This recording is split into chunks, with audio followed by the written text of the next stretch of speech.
Hello မင်္ဂလာပါဒီနေ့ကျွန်တော်ဒုတိယမြောက် VS Hair Salon ဘယ်မှာတည်ရှိရလဲကျွန်တော်နေရာလေးညွှန်ပြချင်ပါတယ်ကျွန်တော်ရဲ့ VS Hair Salon ရှိတဲ့နေရာလေးကတော့ကျွန်တော်တို့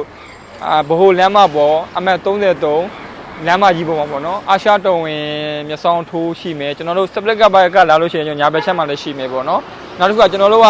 ဒုက္ခလမ်းနဲ့အောင်ချက်တာလမ်းပေါ့နော်စမ်းကြောင်းမြို့လေတဲ့အဲကြားထဲမှာရှိမယ်ကျွန်တော်တို့ရဲ့ VS Hair Salon ကဒီ Capital Center ထဲမှာရှိတယ်ပေါ့နော်ကျွန်တော်ဝင်ချင်းပေါ့ဒီနေ့ကျွန်တော်တို့ဂျန်နာနေပြီဆိုတော့ကျွန်တော်စပင်ပုံစံလေး S နဲ့ကျွန်တော်ချိန်ထားတာရှိရပေါ့ဒီ S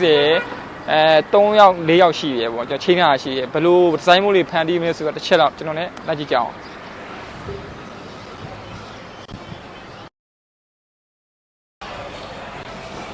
ကဲကျွန်တော်ဆိုင်ကို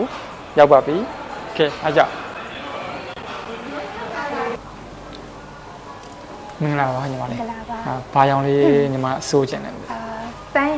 ပန်းရောင်လေးတွားချင်တာပေါ့နော်စပင်းကတော့အရင်ကဟိုအမေတွေပါဆူထားသည်အမေဆူထားတယ်နော်အဲ့ဆိုရင်ကိုကနည်းနည်းပန်းရောင်ဆိုပြီးမှနည်းနည်းလေးတိတက်ပို့ပြီးတော့မိုက်အောင်ပေါ့နော်နည်းနည်းလေးပြန်ပြီးတော့ပို့လှအောင်ပို့လုပ်ပေးလိုက်မယ်နော်ဒါပေမဲ့စပင်းတော့နည်းနည်းလေးတော့နာမှာပေါ့နော်နည်းနည်းလေးတော့ချွတ်ရအောင်နော်နည်းနည်းလေးတော့ချွတ်ရအောင်အဲ့ဒါမှသူပါနည်းနည်းလေးပုံနဲ့ပေါ်မှာနောက်မစင်မပေါ်ဘူးလေနော်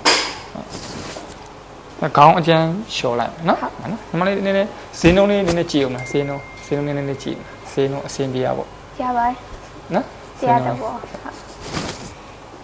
ဈေးနှုန်းလေးညီမတစ်ချက်တော့ယူလိုက်နော်ဈေးနှုန်းကကိုတို့ဒီမှာ crazy color ဆိုးမှာဆိုတော့တသိန်းကိုရစားတယ်2သိန်း6000ရှိတယ်3သိန်းကိုတော့ရှိရပေါ့ဒါကတော့ဂျာမနီစစ်တာဂျပန်စီပေါ့ကိုမတစ်စကောက်ရှိတယ်ဒီတချန်ကာလာမတစ်စကောက်ရှိတယ်ပေါ့ဒါဆိုတော့ကိုတို့20% ပေးထားတယ်ဒါဆို30% ပေးထားတယ်ဂျာမနီဆိုတော့40% ပေးစားညီမလေးအစီပေးရသုံးလို့ရတယ်ပေးရသုံးချင်တယ်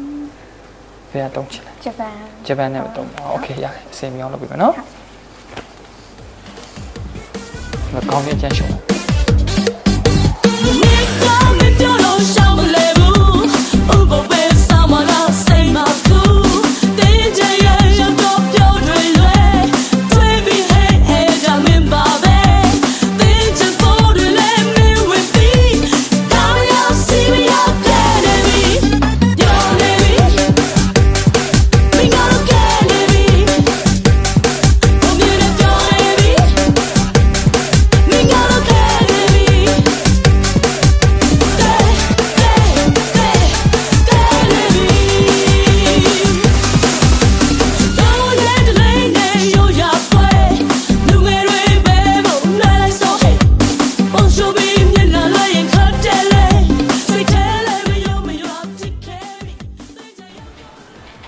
โอเคအယောင်ကတော့လုံးဝပြောင်းသွားပြီနော်လုံးဝနှစ်ဆလာနားနဲ့လုံးဝမတူတော့နော်နိုင်ပါညိုချင်းတဲ့အယောင်ရလားရတယ်ရနော်တကြံ fashion ဆိုလုံးဝအဲ့ဒါလုံးဝအမိုက်စားဖြစ်သွားပြီနော်စပင်ကတော့ high နဲ့လေးနည်းလေးဖောက်ပေးထားညီမလေးကတီးတိုင်ပြလာဒါဆိုလုံးဝဟို professional ဆန်ဆန်လေးပေါ့နော်လုံးဝမယူးလေးကာလာလေးပေါ့နော်right ကျန်တာright